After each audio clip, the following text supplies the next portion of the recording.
نفرتوں کو اندر سے نکالنا ہے، یہ ہے روزے کا مقصد، لعلکم تتقون، تاکہ تم ان گندگیوں سے اپنے آپ کو بچا سکو۔ ان کے ساتھ اللہ کی رحمت دل میں نہیں آئی۔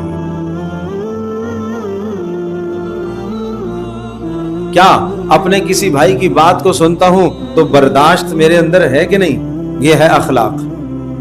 ایسا تو نہیں ہے کہ سن کر ایک دم غصے میں ہائپر ہو گیا اور جو چاہا زبان سے اول فول نکلنے لگ گیا اور ہاتھ میرے چلنے لگ گئے۔ اس کا مطلب یہ ہے کہ میرے اخلاق میں خرابی ہے۔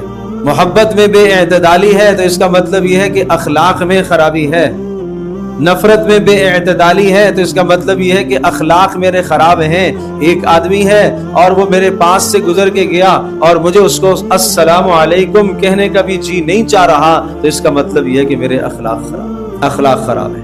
اگر اس نے السلام علیکم کہا اور جواب میں مجھے وعلیکم السلام کہنے کو بھی جی نہیں چاہ رہا، اور ایک آدمی آپ سے کہتا ہے ارے اس نے سلام کیا ہے جواب تو دے دو، تو میں ایک گالی اس کو دے دوں، تو اس کا مطلب یہ ہے کہ میرے اخلاق خراب ہے۔ روزہ یہ سمجھاتا ہے لعلکم تتقون، تاکہ یہ اخلاق کی خرابی تمہاری درست ہو جائے۔ روزہ یہ فلسفہ بیان کر رہا ہے لعلکم تتقون، تاکہ یہ اخلاقی بیماری تمہاری ختم ہو جائے اور یہ بے جا کا تمہارے اندر جو تکبر ہے یہ تکبر ختم ہو جائے۔ یہ بے جاہ کا کینہ جو تم نے دل میں پالا ہوا ہے، روزے کا مقصد یہ ہے کہ یہ دل کے اندر جو کینے کے پتھر رکھے ہوئے ہیں یہ چور چور ہو جانے چاہیے، یہ ٹوٹ جانے چاہیے۔ یہ بغض کے جو پتھر اندر تم نے رکھے ہوئے ہیں یہ پتھر ٹوٹ جانے چاہیے، یہ چور چور ہو جانے چاہیے۔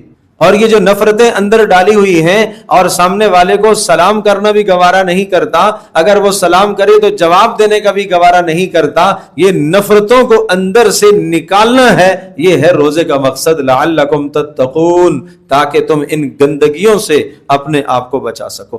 ان کے ساتھ